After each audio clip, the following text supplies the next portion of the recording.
December 31, 2001, 3:45 p.m., a residential building in the upscale Versova area of Mumbai. This was the scene where police found the lifeless body of Harshad Mehta, the man responsible for one of the largest stock market scams in Indian history. As we stand outside the apartment where Harshad Mehta's life came to an abrupt end, the sound of crickets and the distant hum of city life fill the air, a stark contrast to the drama and deceit that unfolded on that fateful day. The once grand building now stands as a testament to the transience of power and the inevitability of justice. Its facade, once a symbol of luxury, now seems dull, a reminder that even the most opulent of lives can end in an instant. The air is thick with the smell of dampness and decay, a fitting metaphor for the rot that had consumed Mehta's empire. The city's relentless pace seems to have momentarily slowed, as if the very fabric of this place has been rent asunder by the events that transpired within these walls. Harshad Mehta, the man who had once been the toast of the Mumbai Stock Exchange, now lies motionless on the floor, his once proud chest now still and silent. His eyes, once bright with a fierce intensity, now stare blankly into the void, a reminder of the hubris and arrogance that had driven him to commit such heinous crimes.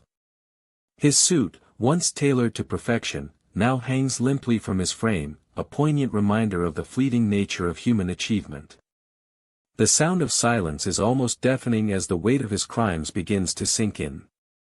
Mehta's once thriving empire had been built on a foundation of lies, and now it seemed that his lies had finally caught up with him.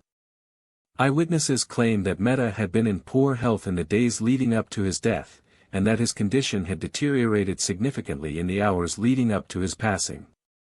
Some reported hearing a faint cry for help, while others claimed to have seen Mehta stumbling out of his flat, clutching at his chest in agony. The building's security staff had been alerted to a commotion in Mehta's apartment, but it seemed that they had been too late to intervene. The cause of Mehta's death was later determined to be a heart attack, brought on by years of stress and pressure. The once mighty Mehta had been reduced to a mere mortal, his empire crumbling around him like a house of cards. Before we go further, hit subscribe and the bell. We post new cases every single day. Today, we're going to delve into the fascinating and terrifying world of Harshad Mehta, the man responsible for one of the largest stock market scams in history. From his meteoric rise to his precipitous fall, we'll explore the twists and turns of a story that will keep you on the edge of your seat. We'll examine the charges that were brought against Mehta, and the shocking verdicts that were handed down in court. And we'll try to understand what drove this charismatic con artist to commit such heinous crimes against the very system he once manipulated with such ease. Let me take you back to the very beginning of this story, a tale of rags to riches and subsequent downfall. Born in 1954, Harshad Mehta grew up in a humble household in the Gujarati city of Junagadh. His family struggled to make ends meet, but Mehta was driven from a young age to succeed, to leave the poverty and hardship of his childhood behind. He began his career as a stockbroker in the late 1970s, working his way up the ranks of the Mumbai Stock Exchange with a combination of charm, intelligence, and sheer force of personality. And it's here that our story begins, as Mehta sets his sights on the big time, and the entire world begins to take notice of him. Harshad Shantilal Mehta was the central person in this case, born on July 29, 1954 at Panilai Modi in the Rajkot district of Gujarat. He was a stockbroker who rose to fame in the 1990s, but his life took a drastic turn due to his involvement in a massive financial scandal. At the time of his infamous actions, Mehta was a 38-year-old man living in Mumbai, India. He had made a name for himself in the market, and many people looked up to him for his business acumen. His lavish lifestyle and charming personality had earned him a reputation as a successful businessman. Mehta's daily life was filled with excitement and luxury, thanks to his rapid rise in the business world.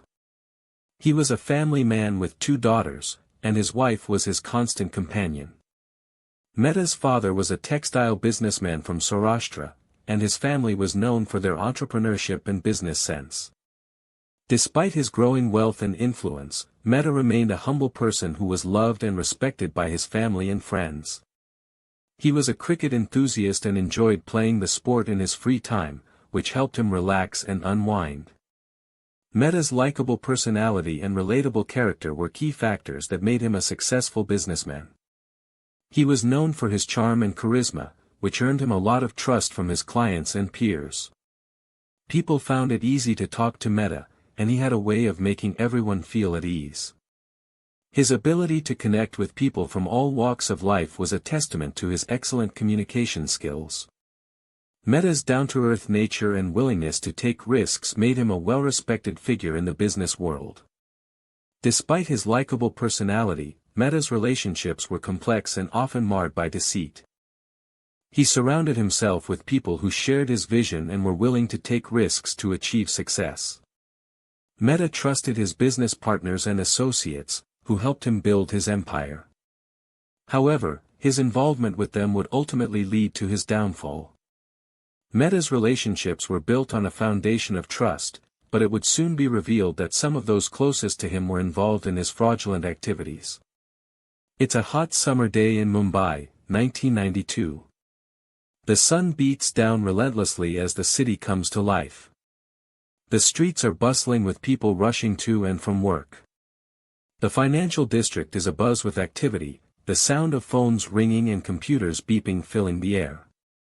Outside, the monsoon clouds gather on the horizon, casting an ominous shadow over the city. By the early 1990s, Harshad Mehta had built a lucrative business as a stockbroker, using his charm and charisma to win over clients. He began to take on high-risk trades, using money from his clients to speculate on the stock market. He convinced his clients to invest in companies with little or no assets, promising them high returns. Many of these clients were elderly and naive, trusting Mehta because of his polished presentation and reputation. They invested large sums of money with him, often putting their life savings at risk. Mehta's scheme began to unravel in 1992 when he used worthless bank receipts to finance his trades. He would borrow money from banks, using these worthless receipts as collateral, and then use that money to buy stocks. When the stocks rose in value, he would sell them and use the money to pay back the banks. But if the stocks fell, he would default on the loans, leaving the banks to absorb the losses. Mehta's scheme was so complex that many people didn't realize what was happening until it was too late. As the scheme began to unravel, Mehta's empire began to crumble. The most shocking detail of the crime was the sheer scale of the losses. At its peak, Mehta's scheme had lost an estimated 10 billion rupees, equivalent to $1.1 billion. That's a staggering amount of money, and it's hard to even imagine the scale of the disaster. The Bombay Stock Exchange was in chaos, and many of the banks that had loaned Mehta money were on the brink of bankruptcy. The Indian government was forced to step in and intervene, freezing Mehta's assets and launching an investigation into his activities. It was a financial crisis unlike anything India had ever seen before.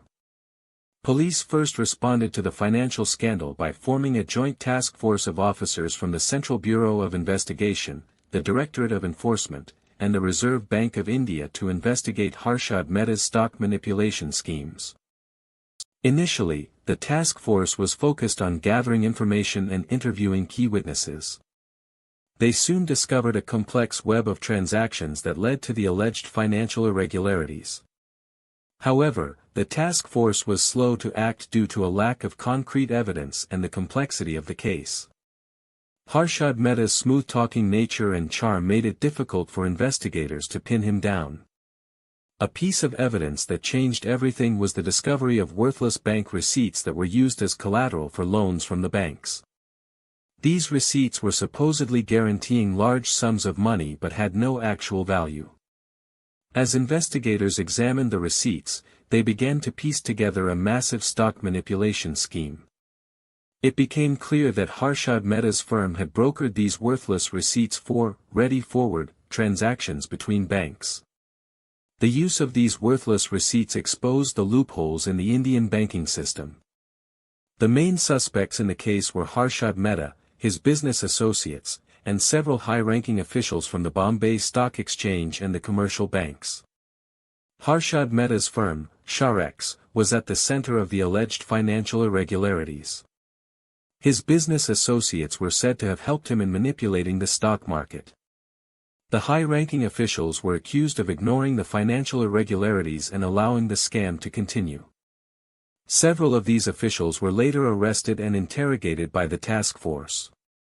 The red herring in the investigation was the suspected involvement of a Mumbai-based businessman, Ketan Parekh. For several months, the task force investigated Parekh's business dealings and interviewed him multiple times. Parekh was suspected of being involved in some of the transactions, but ultimately, it was found that he was a mere bystander in the scandal. The time wasted investigating Parekh's involvement delayed the probe and made it more challenging for the investigators to gather concrete evidence against Harshad Mehta. The case took a significant toll on Parekh, who eventually committed suicide in 2001. Today, we're closing the book on one of India's most infamous cases, the Harshad Mehta scandal, but the truth has left us with a shocking twist nobody predicted. Harshad Mehta's involvement in a massive 30,000 Indian rupees crore stock manipulation scheme was exposed in 1992, but it seemed like just the tip of the iceberg. Investigators discovered that Mehta had been using worthless bank receipts to finance his transactions, which implicated several top brass from the banking sector. The extent of the manipulation and the people involved were unprecedented, leaving many stunned. As we dug deeper, it became clear that the mastermind behind the scam had a hidden agenda. The scam wasn't just a case of individual greed, it was a deliberate attempt to expose the loopholes in the Indian banking system and the Bombay Stock Exchange's transaction system. Mehta's firm, Mehta Securities, had brokered ready-forward transactions between banks, creating a complex web of deceit and corruption. Several top banking officials and brokers were implicated, and investigations revealed a staggering 100 billion Indian rupees of financial damage. Mehta's actions not only shook the Indian financial markets but also exposed deep-rooted problems within the regulatory bodies. As we continued to unravel the threads of this complex case, we found that Harshad Mehta had planned his exit carefully, leaving behind a tangled mess for investigators to untangle. After 9 long years of trial, the Bombay High Court and the Supreme Court of India finally delivered their verdict, convicting Harshad Mehta of 4 charges. Despite the numerous allegations against him, Mehta's clever web of influence and manipulation allowed him to escape accountability for the majority of his crimes. However, the conviction marked a significant milestone in India's pursuit of justice in financial crimes. Mehta's actions had sparked widespread outrage and calls for reform, but the lack of concrete evidence and the complexities of the case led to a cold case file in many eyes. Despite the verdict, many questions still linger about the extent of Mehta's involvement and the involvement of his accomplices. The aftermath of the case saw significant reforms within the Indian banking sector and the Securities and Exchange Board of India. The regulatory bodies were forced to re-evaluate their rules and regulations to address the loopholes that Harshad Mehta had exploited so skillfully. The Indian government also implemented stricter measures to monitor financial transactions and prevent such large-scale scams in the future. Harshad Mehta's actions also led to the downfall of several influential banking officials and brokers who had been involved in the scandal. As we close the book on this case, it's clear that the impact of Harshad Mehta's actions will be felt for generations to come. The lasting impact of this case cannot be overstated. The Indian government and regulatory bodies have implemented a slew of reforms to prevent such large-scale scams in the future. However, the question remains, was Harshad Mehta a mastermind or a product of a system that allowed him to thrive? Should he have been held accountable for his actions, or was he just a symptom of a larger problem? We want to hear from you, the viewers.